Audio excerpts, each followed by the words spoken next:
ফের কৃত্রিম বন্যার কবলে মদনীনগর হাই স্কুল। প্রবল বৃষ্টিতে আসিমগঞ্জ আনিপুর সড়ক উপচে বিদ্যালয় চত্বরে ঢুকে পড়েছে জল।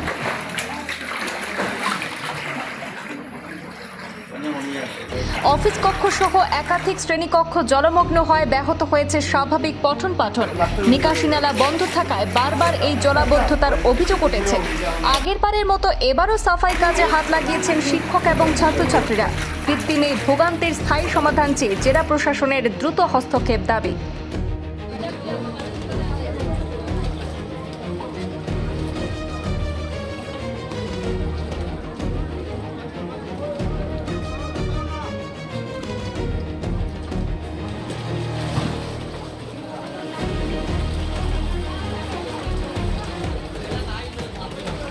স্কুল এলাকার টিলাভূমি কেটে একাংশ অসাধু চক্র বাধাগ্রস্ত করেছে নিকাশি ব্যবস্থা, আর এতে মাশুল দিতে হচ্ছে মদনীনগর হাই স্কুলের শিক্ষক এবং শিক্ষার্থীদের।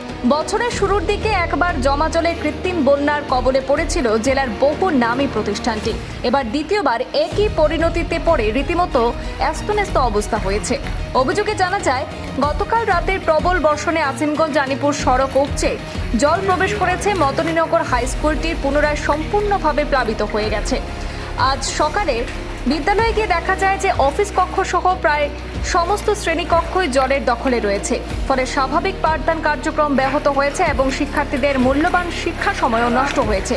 যতদূর জানা যায়, এটি কোনো বিচ্ছিন্ন ঘটনা নয় এবং বছরের পর বছর ধরে সামান্য অতিবৃষ্টিতেই বিদ্যালয়টি জলাবদ্ধতার দুর্ভোগ পোহাতে হচ্ছে। প্রতিবারই শিক্ষক, শিক্ষার্থী এবং অভিভাবকদের চরম দুর্ভোগ পোহাতে হয়।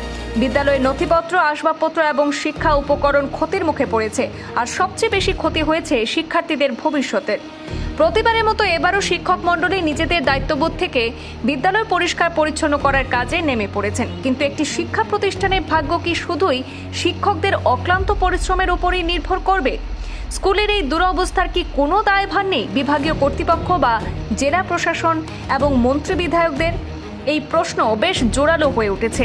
দ্রুত এই সমস্যার সমাধানের পক্ষে সওয়াল তুলেছেন ছাত্রছাত্রী, অভিভাবক এবং শিক্ষানুরাগী মহল।